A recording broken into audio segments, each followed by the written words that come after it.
지난 주일에는 말씀을 통해서 우리는 다 천국 갈 사람들이고 천국 가면 주님이 상 주시기 위해서 기다리고 계신다라고 말씀드렸습니다. 믿어지시죠? 믿으시나요? 네, 저도 믿는데요. 근데 조금 일부 예배, 2예배를 드리면서 우리 성도님들이 좀 자신이 없으신 것도 같고 무슨 상을 받을까에 대해서 잘 모르시는 것 같아서 오늘은 우리가 천국 가서 받을 상에 대해서 설명을 드리려고 작정하고 준비를 했습니다. 저도 어렸을 때부터 교회를 다녔지만 천국 가면 어떤 상을 받는지 잘 몰랐습니다.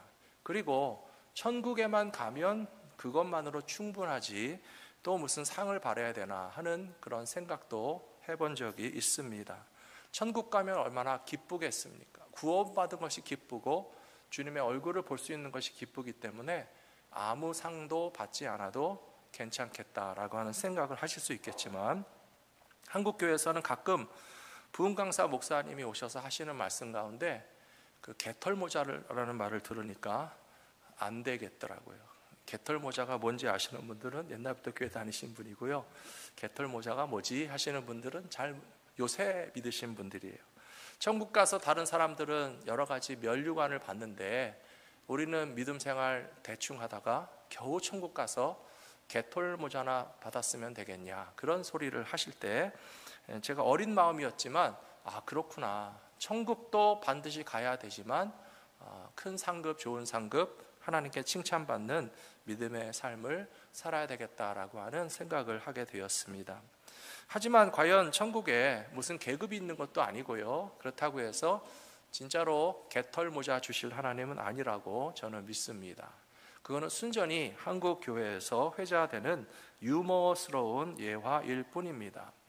하지만 성경의 말씀을 보시면 믿음의 사람들에게 분명히 아주 좋은 상급과 면류관을 예비하고 주신다는 말씀이 기록되어 있기 때문에 오늘은 우리 성도님들과 함께 천국 가서 우리가 받게 될 5가지 면류관에 대해서 우리 성도님들에게 설명을 드리려고 합니다.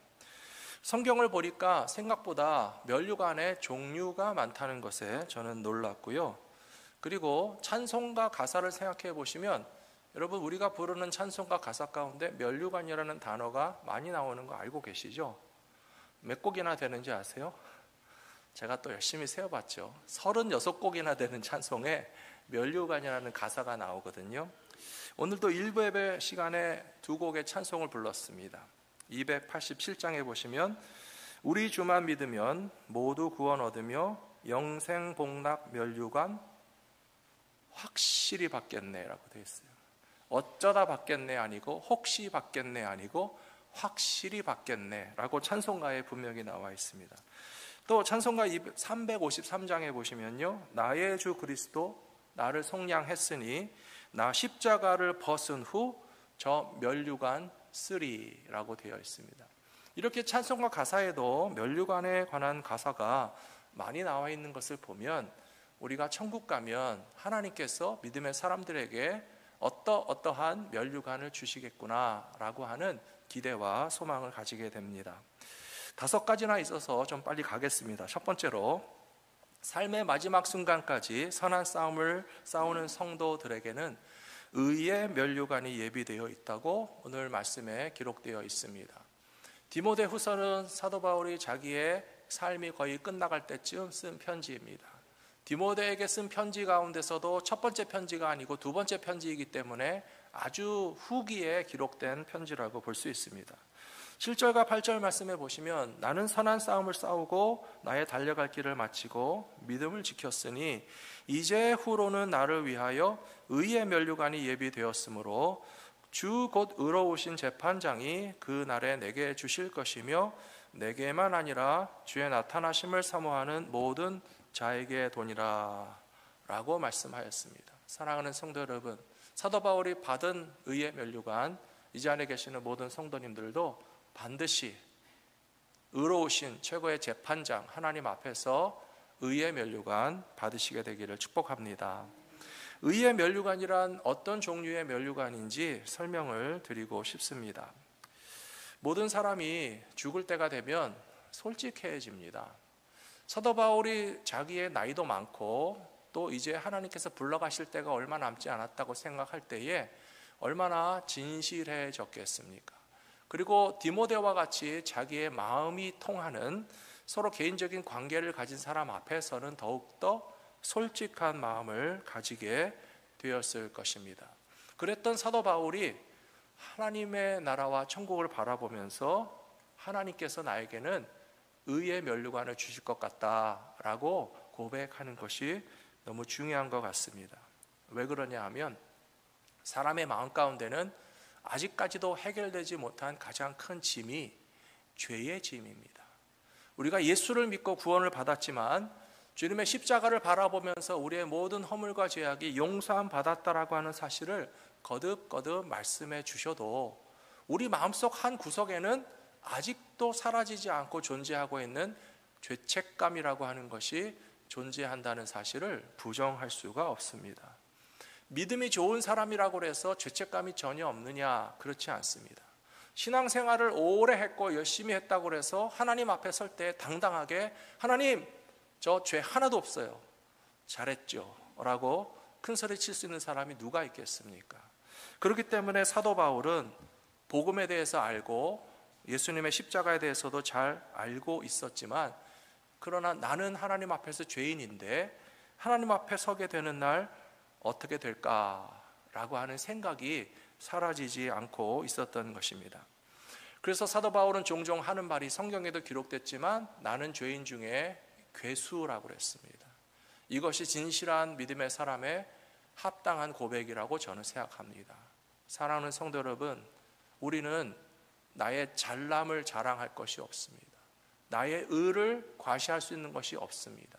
오히려 하나님 앞에서 나의 죄인됨을 고백할 때 우리를 불쌍히 여겨주시고 용서해 주시는 은혜를 누리게 될 뿐만 아니라 하나님 앞에서는 그날에 의의 면류관, 오늘 말씀에 나와 있잖아요. 최고의 재판장이시고 의로운 재판장이신 하나님께서 우리에게 의의 면류관을 주신다는 것은 우리가 죄 없이 살았다는 뜻이 아니고 이제는 죄의 짐에서 완전히 벗어나서 육신을 벗어났고 이 땅의 생명을 마쳤기 때문에 하나님 앞에 서는 그 날에는 완벽하게 의롭게 되었다라고 하는 선포와 선언을 해 주실 것이기 때문에 우리 모두가 의의 면류관을 바라보면서 끝까지 살아가시는 믿음의 사람들 되시기를 축복합니다. 두 번째는 유혹과 시험을 참아 이겨내는 성도들에게는 생명의 면류관을 얻게 될 것이라고 성경에 기록되어 있습니다. 다른 종류의 면류관이죠. 야고보서 1장 12절에 보시면 시험을 참는 자는 복이 있나니 이는 시련을 견디어낸 자가 주께서 자기를 사랑하는 자들에게 약속하신 생명의 면류관을 얻을 것이기 때문이라 라고 기록하고 있습니다. 시험을 참는 자는 생명의 면류관을 받는다고 되어 있습니다. 시험이라고 하는 것은 밖에서도 오고 안에서도 오죠. 우리 마음 가운데는 여러 가지 시험이 생겨나고 유혹이 다가옵니다. 신앙생활 하시는 분들에게 시험과 유혹이 전혀 없느냐? 절대 그렇지 않습니다. 예수님도 시험을 받으셨잖아요. 광야에서 40일 동안 금식하신 예수님에게 마귀가 나타나서 어떻게든지 예수님을 한번 걸고 넘어져 보려고 시험을 가져다 주는 것이 기록되어 있는 것처럼 모든 예수님을 믿는 사람들에게도 시험이 다가오게 되어 있습니다. 하지만 그 시험을 물리치고 이겨내며 끊어버리게 되면 하나님께서는 우리에게 천국에 도달했을 때 생명의 면류관을 주실 것이라고 분명히 말씀하고 있습니다. 성경에도 보시면 시험 당하는 것은 죄가 아니라고 그랬어요. 여러분 시험 많이 받으시죠? 받으셨죠? 받을 때도 있죠? 시험 당하는 것은 죄가 아니에요. 예수님도 시험을 당하셨지만 죄는 없으시니라 라고 되어 있잖아요. 마틴 루터가 한 유명한 이야기가 있습니다. 시험이 오고 유혹이 오는 것은 마치 새가 하늘 위에 날아다니는 것 같다.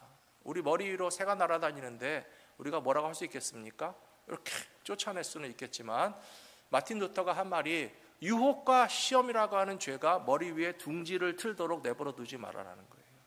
그만큼 우리가 유혹과 시험에 대해서 그냥 방치하고 방임하고 무방비 상태로 오히려 즐기고 짝짝꿍을 하면서 우리에게 다가온 시험이 내 머리 위에 둥지를 틀어 앉도록 내버려 두면 그 시험에 넘어진 사람은 생명의 면류관을 받을 수 없다라고 하는 말씀이고요. 오늘 시험을 이기는 자, 유혹과 시험이나 위협을 믿음으로써 끊어버리고 물리치게 되면 하나님 앞에 서게 되는 날 생명의 면류관을 받으시게 될 줄로 믿습니다. 교회 역사에는 순교자들이 많이 있습니다. 순교자들이 천국에서 받는 면류관이 무슨 면류관인지 아십니까? 생명의 면류관이라는 거예요. 요한계시록 2장 10절에 보시면 네가 장차 받을 고난을 두려워하지 말라. 볼지어다 마귀가 장차 너희 가운데서 몇 사람을 옥에 던져 시험을 받게 하리니 너희가 10일 동안 환난을 받으리라. 내가 죽도록 충성하라. 그리하면 내가 생명의 면류관을 내게 주리라 하신 주님께서 시험과 유혹과 죄의 길에 빠질 만한 것들을 물리치며 승리하는 믿음의 백성들에게, 그리고 순교자의 신앙을 따르는 백성들에게 생명의 면류관을 주실 것을 믿으시기 바랍니다. 세 번째로 받는 면류관은 승리의 면류관입니다.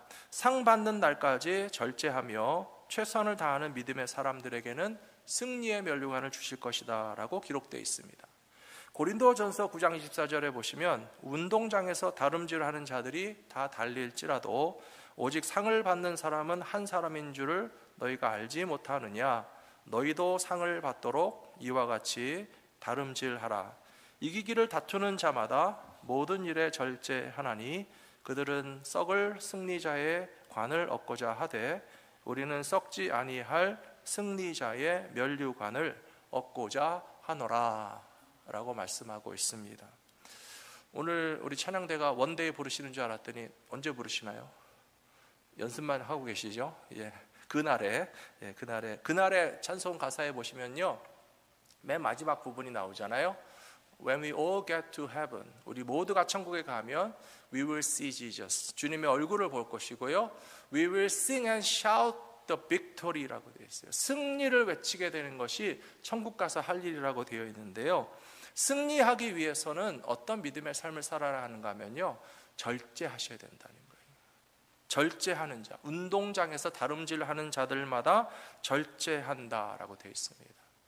운동 경기를 하는 운동 선수들의 모습을 보시면 얼마나 훈련을 열심히 하는지 몰라요. 모든 종목의 운동 선수들이 자기를 쳐서 복종시키고 옆에 있는 사람과 경쟁해서 싸워 승리하기 전에 자기 자신과의 싸움에서 이기지 못하면 절대 이길 수가 없습니다. 마라톤 경기와 같은 운동을 한다고 생각해 보십시오. 중요한 것은 1등 하는 것도 물론 좋은 일일 거예요. 혹은 신기록을 달성하는 것도 마라톤 선수로서 영광스러운 일일 것입니다. 하지만 마라톤과 같은 장거리 경주에서 정말 중요한 게 뭔지 아십니까? 완주하는 거예요. 제가 방에 있는 마라톤 메달을 들고 내려오려다 깜빡했는데요. 저는 끝까지 달려본 적은 없습니다. 그런데 어떻게 메달은 주셔서 가지고 있는데요. 마라톤 경기의 경우에는 1등한 사람한테 금메달 주고 신기록을 달성한 사람에게도 상을 주지만, 그러나 그 끝까지 완주한 모든 사람에게는 다 박수를 쳐줍니다. 존경을 해줍니다. 잘했다고 칭찬해줍니다. 왜냐하면 출발점에서부터 끝나는 데까지 끝까지 달려가기 위해서 얼마나 자기를 쳐서 복종시키고 훈련하고 연습하고 최선을 다했겠느냐라고 해서 칭찬해 주신다는 것이죠. 제가 얼마 전에 어떤 뉴스를 들었는데요. 마라톤 좋아하는 나라가 하나 있다고 그래요. 어느 나라인지 안 가르쳐 드릴 거예요. 왜냐하면 그 나라에서 마라톤 대회가 열리면 수천 명이 등록을 한대요. 그리고 마라톤 경주하는 것을 자랑하기 위해서 열심히 뛰기는 뛰는데 중간에 다 없어진다고 그래요. 어떤 사람은 자전거 타고 가고, 어떤 사람은 택시 타고 가고, 어떤 사람은 친구 불러놨다가 야, 차 좀 태워줘 그래가지고 차 타고 한참 가다가 출발점에서는 다 모여서 땅 하고 출발했는데 중간에 다 이상하게 하고 나서 시간이 몇 시간 지난 다음에 결승점에 쓱 나타나서 하면서 결승점을 통과해가지고 마라톤 완주했다고 사진 찍고 자랑한다고 그래요. 사랑하는 성도 여러분, 크리스찬들은 그렇게 살면 안 되지 않겠습니까? 마라톤에 완주하는 것이 중요한 것이. 하지만 중간에 치팅하면 안 돼요. 사기치면 안 돼요. 남을 속이면 안 돼요.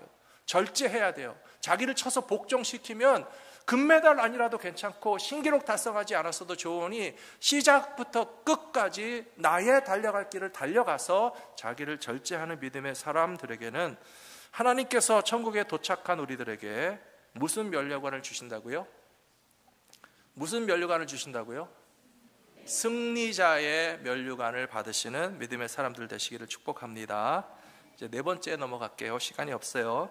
하나님의 양떼를 잘 보살피는 목자의 사명을 감당한 사람들에게는 영광의 면류관을 주신다라고 되어 있습니다. 베드로전서 5장 2절, 3절, 4절에 보시면 너희 중에 있는 하나님의 양무리를 치되 부득이함으로 하지 말고 오직 하나님의 뜻을 쫓아 자원함으로 하며 더러운 이익을 위하여 하지 말고 오직 즐거운 뜻으로 하며 맡기운 자들에게 주장하는 자세를 하지 말고 오직 양무리의 본이 되라. 그리하면 목자장이 나타나실 때에 시들지 아니하는 영광의 면류관을 얻으리라 라고 말씀하셨습니다. 이렇게 면류관의 종류가 많습니다. 영광의 면류관을 받으시는 분들은 하나님의 양떼를 보살피는 모든 분들이에요. 물론 이 베드로서 말씀에서는 사도 베드로가 장로님들에게 하신 말씀이에요. 장로님들은 교회의 리더이고 목자이시기 때문에 하나님의 양떼를 잘 보살피시게 되면 양무리의 모범이 되실 것이고 천국 가서는 영광의 면류관을 받으실 장로님들입니다 라고 쓰신 말씀입니다. 하지만 천국 가서 영광의 면류관을 받기 위해서 그럼 나는 빨리 장로가 돼야 되겠네 라고 하는 생각만 하실 필요는 없어요. 주님의 양떼를 보살필 수 있는 여러 가지 방법이 있습니다.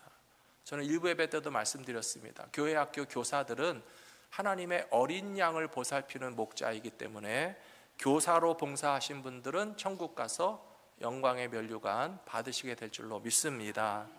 우리 교회는 교회 오시는 길에 라이드 해주시는 분들이 많으세요. 제가 차량부의 이야기를 들었는데요. 점점 많은 운전 봉사자들이 계시고 발런티어 하신다고 그래서 제가 얼마나 감사한지 모르겠어요. 이제는 운전 못 하시고 혹은 교통편도 불편하신데도 교회 와서 예배드리기 원하시는 분들 계시잖아요. 주님의 양떼가 교회 오기 원할 때 운전 봉사하시면 천국 가서 영광의 면류관 받으시게 될 줄로 믿습니다. 셀그룹을 인도하시는 셀리더들은 물론이십니다. 저는 확실히 믿습니다. 여러분에게 영광의 면류관 준비하고 계신다라고 저는 믿습니다. 한 가지 더 감사하고 싶은 것은요, 병상에 계시는 성도님들이 많이 계세요. 제가 병원에 계시면 꼭 찾아가서 뵙고 기도해 드리잖아요. 근데 자주는 못 갑니다. 많이는 못 갑니다. 그런데요, 저보다 더 많이 병원에 가셔서 살펴주시는 분들이 계세요. 우리 권사님들이 어떤 분들은 여러 번 가시고 매일 가시고 제가 다 돌아보지 못하는 성도님들의 병상에까지 늘 찾아가서 식사까지 또 대접해 주시는 분들을 바라보면서 오늘 말씀에 대한 의미가 저는 깨달아졌습니다. 아, 영광의 면류관을 받을 분들이시구나. 하나님의 양떼를 보살피는 모든 분들에게 주실 영광의 면류관을 꼭 받으시는 우리 성도님들 되시기를 축복합니다. 다섯 번째 종류의 면류관입니다. 복음을 위하여 복음을 전하고 구원의 열매를 거두는 제자의 사명을 완수하신 분들에게는 기쁨의 면류관을 주실 것이라고 성경에 기록되어 있습니다. 데살로니가전서 2장 19절에 보시면 우리의 소망이나 기쁨이나 자랑의 면류관이 무엇이냐? 그가 강림하실 때에 우리 주 예수 앞에 너희가 아니냐? 너희는 우리의 영광이요 기쁨이니라 라고 기록되어 있습니다. 면류관 중에 기쁨의 면류관이란 복음을 전하고 그 복음이 열매를 맺어서 나 때문에 내가 예수님의 말씀에 순종한 것을 가지고 복음을 전했더니 누군가 예수를 믿고 구원받게 되면 그분을 통해서 하나님께서 우리에게 기쁨의 면류관을 주실 거라고 저는 믿습니다. 예전부터 세드백 교회 리고렌 목사님이 하시는 말씀이 있는데요, 우리가 전도를 열심히 해야 될 이유가 있다고 그래요. 그 전도를 열심히 해야 되는 이유는 천국 가서 기쁨의 면류관을 받기 위해서라는 것이죠. 여러분, 천국 가면 어떤 기쁨이 있을까 한번 상상해 보셨습니까? 나에게 전도해 주신 분 있잖아요. 그분이 천국 먼저 가실 수 있어요. 그럼 우리가 천국 가면 그분이 너무 기뻐하실 거예요. 야, 내가 너한테 교회 가자, 예수 믿자 했더니 이렇게 예수 잘 믿고 신앙생활 하다가 너도 천국 왔구나, 기뻐하지 않겠습니까? 기쁨의 면류관입니다. 또 입장을 바꿔놓고 생각해 보세요. 우리가 누구에게인가 전도했어요. 근데 우리가 복음 전한 그 사람이 천국 가 있고 천국에서 다시 만나면 얼마나 기쁘겠습니까? 그래서 리고렌 목사님이 하시는 말씀이, 여러분은 천국 갔을 때 여러분을 가장 기쁘게 맞이할 사람이 누구라고 생각합니까? 가족 말고, 부모 형제 말고, 내 핏줄을 아는 사람 말고, 천국에서 나를 가장 기쁘게 달려나와서 맞이해 줄 사람은 복음을 전했고, 복음을 들었고, 복음을 나눴고, 예수의 이름을 전해서 구원받은 사람을 천국에서 서로 만나면 너무나 기뻐할 것이다 라고 하는 말씀을 하셨는데요, 저는 우리 교회에서 처음 신앙생활 하신 분들 너무나 귀하다고 생각합니다. 저의 기쁨입니다. 저의 면류관입니다. 더 많은 분들이 우리 교회에서 예수님을 믿고 구원을 받고 우리 같이 천국감으로 말미암아서 기쁨의 면류관을 많이 받으실 수 있는 성도님들이 되시기를 축복합니다. 여러분은 몇 개나 받으실 것 같으십니까? 어떤 면류관을 받기 원하십니까? 운동선수들을 보시면요, 금메달을 몇 개씩 걸고 있는 사람도 있어요. 한 종목에서도 여러 번 우승하면 여러 번 금메달 받겠죠. 또 어떤 사람들은 다른 종목에서도 금메달 따는 사람도 있어요. 여름 올림픽에서도 따고 겨울 올림픽에서도 따고 그런 사람이 있을 수 있는데요, 오늘 5가지 면류관에 대해서 공부하셨죠. 어느 면류관을 받기를 원하십니까? 다 받기 원하시죠? 네, 다 받게 되시기를 바랍니다. 저는 생각해 보니까 첫 번째 면류관도 너무 소중한 것 같아요. 마지막 면류관도 너무 소중한 것 같아요. 하지만 저는 무엇을 받을 것 같다라고 큰 소리 칠 수는 없기 때문에 다만 완주하기를 원합니다. 끝까지 달려가야 할 것입니다.